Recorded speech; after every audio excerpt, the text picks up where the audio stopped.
So I'll still stream on Twitch if that's what you guys want. But what I will say is this. I'm going to Kick this week. I'm going to be doing Omegle, watching live sports, movies, prank phone calls, doing unlimited. We can literally watch porn together. I can jerk off with you. No. But if I wanted to, we can do whatever the fuck we want. There's no terms of service over there. I'm going live right now on Kick. Kick.com/Adin Ross. You know, when we all heard about Adin going over to Kick, many people had thought that that was one of the craziest things a Twitch streamer could do at that time, as the Kick streaming platform was only a few months old and had not been heard of by a lot of people. But when Adin made the announcement to his Twitch chat in February of 2023, all eyes and ears were open as Adin brought up Kick's more tolerable approach to streaming, with there being no quote-unquote TOS, and also being able to supposedly watch any sort of content on the platform regardless of copyright and or explicitness. With Twitch being excessively moderated, much of Adin's audience were curious to see how this new Kick streaming site would fare out at the end of the day, and decided to check out his first stream on the green platform, which was a watch-along party of the Super Bowl taking place that year, with the whole game on the screen and everything. Adin's first Kick stream brought in over 100,000 viewers and a lot of attention on social media, as something like this had only really been seen before with situations like Ninja moving over to Mixer back in 2019. But this run with Kick was going to be different from the Mixer fiasco from back then, as it is known that Kick is financially backed by the online casino Stake, which has big bucks to throw around to bring in a crew of large popular streamers and change the whole landscape of live streaming. And Adin was going to be that first big massive streamer besides co-founder Trainwrecks TV to make the move over to Kick and shift over not only his audience to the new platform, but also the public's perspective on how much of a big player this new company was going to be in the streaming space. So with that initial announcement coming from Adin and bringing in massive viewership over to Kick, Adin was now set to show just how tolerable the streaming platform was in his following streams by having him and his friends and even his chat say the most outlandish things that would easily get you banned on platforms like Twitch if you set him over there. After Adin was feeling more of himself with the Kick streams, he would announce on February 23rd via YouTube video skit that he will officially be moving over to Kick, as he later went on to reveal that the deal was quote unquote the biggest streaming deal of all time, which Adin and Train spoke on here. I just signed the biggest streaming deal of all time out of any creator, as far as I know. Bigger than Ninja, bigger than Nick Merckx. I'm not going to go into specific numbers, but I'm pretty sure it's the biggest streaming deal of all time. Train, the lawyer, you got anything to say? We can't know numbers, can we? No, it's bigger than all those people you named.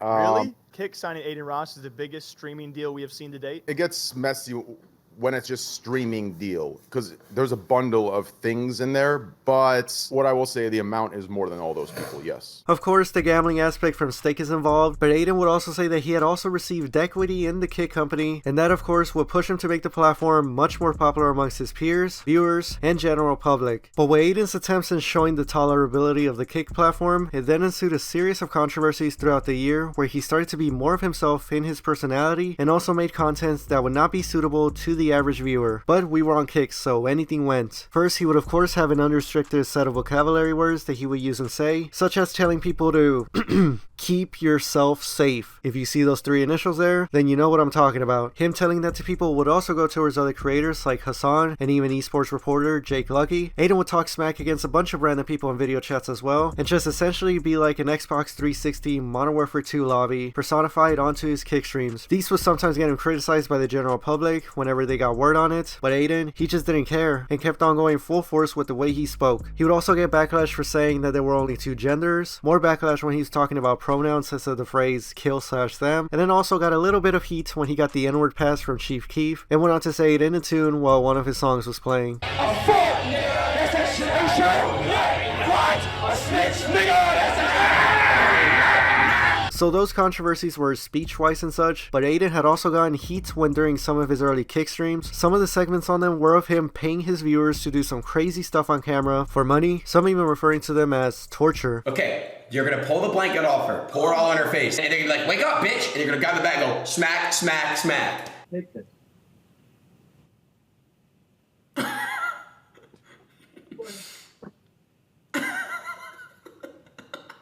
Nothing ever really went too far, but a lot of the things were questionable to the average innocent viewer. Oh, and one more controversy that was also attached to Adin in the early days of his Kick streams was that he, Adin, in an effort to show everybody that he could do whatever he wanted on the platform, he took to his desktop screen and went over to Pornhub and just chilled there for a bit on the home screen with videos popping up in front of all of his viewers, which the criticism here was that a lot of them were presumed to be children. And that pretty much covers most of the controversies that Adin's been through while streaming on Kick in his first year. The most attention gaining one though, that's not as serious as some of the ones that we had discussed, was when he had Kim Jong-un over on his stream. The story behind this one was that Stake had gotten some of their money taken away by North Korean hackers, and Stake/Kick co-founder Eddie had hatched a content idea with Adin to have Kim Jong-un on stream to speak about the situation, and the lead up to that just had the entire internet talking, with a lot of people thinking that the real Kim Jong-un would somehow pull up on an Adin Ross stream. And when it was time to do the interview, that visually showed it peaking at over 450,000 viewers, but Eddie went on to claim that it was actually over 700,000 people watching the Kim Jong-un impersonation stream. The view count was actually broken on that thing. Like, everyone thinks the stream went to 450,000 viewers. It actually got up to 700,000, but the view count, the website crashed.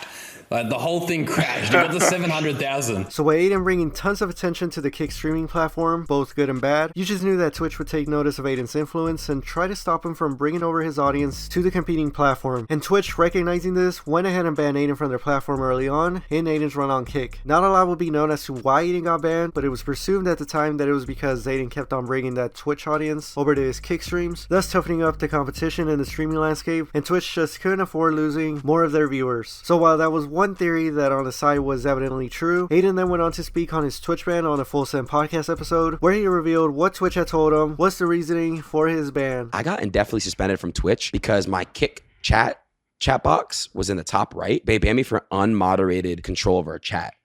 But like, that's so stupid because people's Twitch chats all say a bunch of slurs all the time. They obviously were like, oh, he's streaming on Kick, and we feel some type of way about that. And there's, slurs being typed in the chat, and so they obviously was like, they're like, fuck it. They were just being petty, bro. They didn't have to do that. So yeah, as Adin said, it doesn't make sense as to why something like this would be a permanent ban, but Adin sometimes nowadays continues to talk down on Twitch in his streams, and he had even gone as far as to attend TwitchCon last year in 2023 after the ban. With that, he sparked up a Kick stream while wearing a Kick t-shirt, walked into TwitchCon with his SSB group doing the same, and Twitch took notice of it immediately, as Adin and the group, within a few minutes of entering the venue, got removed from the premises for, I guess, this reasoning. Just what did I do? That's all I want to know, what I did. You violated Twitch code of conduct. Which is what, though? He doesn't even know. I don't know. Y'all don't even know what y'all kicking us out for, bro. Adin's friends got suspended from Twitch for being with Adin during that situation, but those friends did get unbanned later on after a week. The Twitch CEO then went on to do a stream of his own after TwitchCon, and well, first off, his chat was getting bombarded with Adin's viewers as Adin was watching the stream live as well, but when the Twitch CEO was picking up questions to answer, he did respond to the Adin Kick shirt situation and had this to say about it. What is the response on this if you have one? I mean, it had nothing to do with their t-shirts. It was because they fraudulently attained the tickets. We have policies around How? If you're permanently banned. Cheezer's a partner. Schnaggio's a partner. City. That's a lie. Okay. I'm not going to go into a lot more detail on this, but it had nothing to do with their t-shirts. Definitely did. No Citrus, issues Cheezer, Schnaggio's all partner, not banned. They were in cuff them. So now, nice, Twitch. So Adin there rebutted the reasoning that the Twitch CEO gave out, saying that his friends weren't banned at the time, so it wouldn't make sense. But with that, that was the end of it, and Adin just continued to stream on Kick. And for whatever reason, Twitch continues to keep Adin banned. And this just gives Adin an even bigger reason to continue to shake up the streaming landscape for the better as an equity holder in Kick and take that market share away from the Twitch platform. And man, have he and Kick been on a run to grab some top streamers over the year. For this, we can start off with the list of people that have been publicly announced on Kick's social media pages that have signed with the company. After Adin got announced to now be streaming on Kick in February, the next ones that got announced were pretty notable in themselves in that they were Karina Koff, the chess streamer GM Hikaru, and also Bruce Dropomoff. But while these were interesting signings in themselves, nothing in the entire history of streaming would match what was about to be announced on June 16th of 2023. Headlines will come out that XQC has signed a non-exclusive streaming deal with Kick to take his own viewers and content to the rising platform, and to add on to the craziness of that, the deal will be at a reported $100 million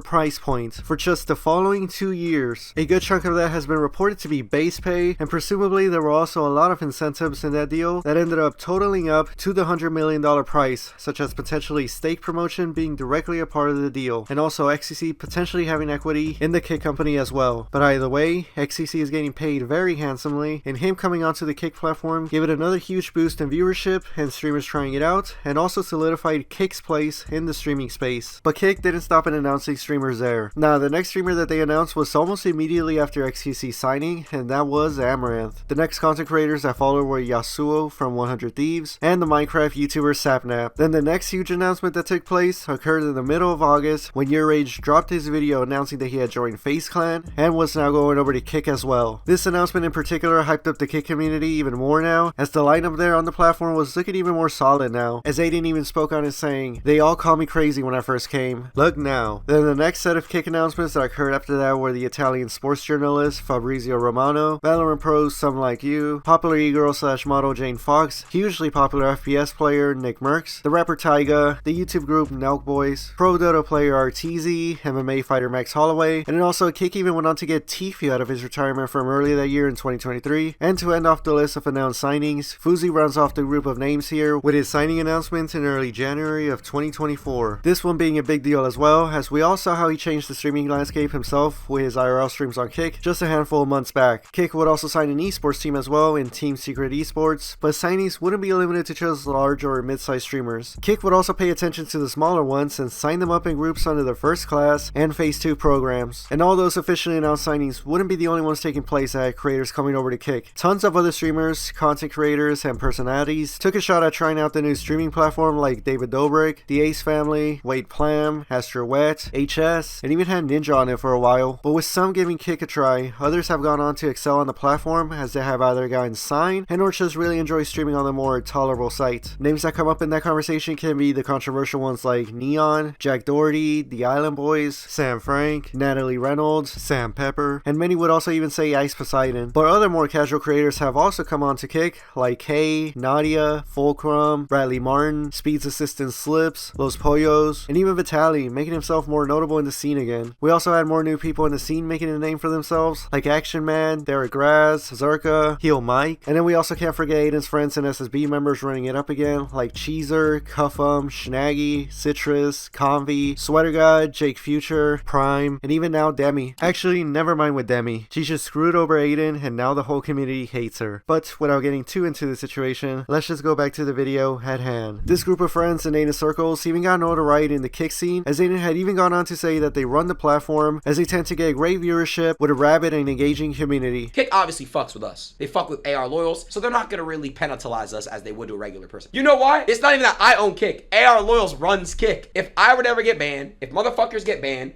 they're gonna riot. The community riots and the community goes hard for their fucking their people. And you know, that's a ton of creators that went over to Kick ever since Aiden has signed with the platform. Probably missing a bunch of other notable ones from the scene, but those are just some that come to mind. Now, two creators that also stream on Kick that I have left out up until now are Steve Will Do It and Jadion, as I wanted to get into this next section that talks about the video streaming platform Rumble real quick. So Rumble, in wanting to be a competitor to YouTube, they had also been signing people to come under their platform, and what they have wanted to do was get creators to do live streams under them. First off, after Aiden has signed a Kick, Rumble went on to grab Jadion to do his usual YouTube live streams under the Rumble platform as well. Then they also got academics to sign with them, and after that, a huge announcement will be made in that Kai and Speed has signed under Rumble to basically do about one stream a month under the name of the Kai and Speed Show, where both the streamers will collab to do a stream exclusively on the platform. Then Miskiff got a deal as well, and then after that, Rumble also got a hold of RiceGum to get him to come back to content creation and had him pick Rumble over his other streaming options. Sneeko was then another person that was under the question of whether he would go to Kick or Rumble, and Sneeko chose to continue to stream on Rumble, of course. K-San was another signing that they had, and this one got some attention when the Kick streamer Neon replied to their announcement saying ratio, and that Kick was better than Fumble, and it instantly got more likes than Rumble's original post. Aiden then also sparked up a stream during that time and wanted his chat to spam Fumble in the Kick chat to laugh at Rumble even more, and this all got the attention of the Rumble CEO, and it pissed him off as he wanted to threaten legal action against Aiden and Neon, as he had felt like that they were trying to ruin Rumble's reputation with apparent botted likes on Neon's reply, and that I guess Aiden was supposedly sending harassment over to them, when in reality, Aiden was just wanting his chat to spam Fumble in his own chat. Either way, Aiden went on to say that it's not really Kick versus Rumble, instead it's them both going up against a common opponent in Twitch. To all you Rumble creators, Kick stays in their own lane. You are not the enemy, it's Twitch. Aiden and pretty much everyone else in the Kick community continues to make fun of Rumble these days, as not really anybody likes going over there to stream and or watch streamers on there. Viewers just don't like the UI over on Rumble, and then also don't see a reason to watch streams over there instead of just going going to places like Kick or YouTube. And as for streamers partaking in the Rumble action, Adin has gone on to say that Speed and Kai apparently don't even like it over there. I know for a fact Kai and Speed regretted they already regret their decision. I know they do. All I gotta say is Rumble rents their streamers, chat. It's a known thing. They rent their streamers. It's not a real fucking platform, bro. While Adin could just be chatting here, these claims are backed up in that it just looks like Speed and Kai don't even enjoy doing their streams over there, and also in that other creators on that platform like Steve Will Do It choose to stream on Kick over Rumble nowadays. And the biggest example of Rumble being less popular than Kick in the eyes of creators came from the man that was one of Rumble's biggest signings in 2023, Gideon, when he just recently got himself an account on Kick and started doing streams on there, starting it off by saying that he regretted going over to Rumble and that Kick was superior basically since the jump. He kind of regretted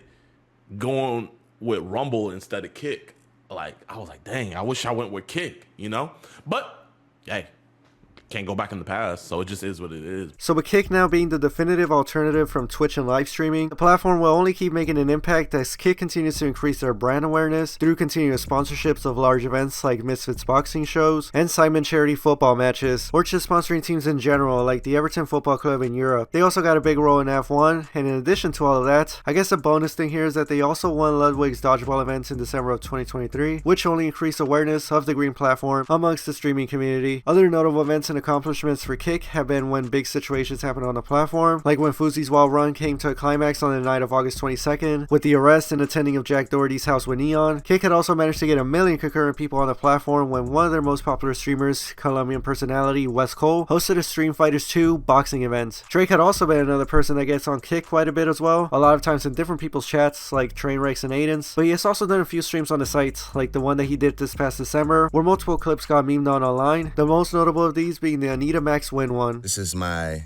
alter ego. Anita Max Win. Anita Max Win. But not everything exactly was positive for Kick, as they did receive some backlash during this one instance that involved a stream from Ice Poseidon's. Without getting too into the situation, they had basically made a woman feel very uncomfortable, and the severity of what had gone down caused Kick to update their policies a bit, and had to have them be a bit more stricter on these sorts of situations. But even with that, Kick has continued to prevail, as they now have over 20 million users on the platform, and with the recently announced Kick Raider incentive program and Kick V2 coming down the way, it's only poised to keep on growing. As for Adin though, he has continued to do his own thing, still being unfiltered, and even with a lot of the controversies that he's been through on Kick, he has done numerous nice things for a lot of people, like giving tons of items and money away, getting Kick contracts for plenty of individuals, and even making big purchases for some of his streaming companions, like Kai and Speed. And also, throughout those controversies, large people on the content creation side of the community still chill with him by collabing for content like the aforementioned Speed and Kai, but also others like KSI, Jake Paul, and even the larger of streamers like Jinxie.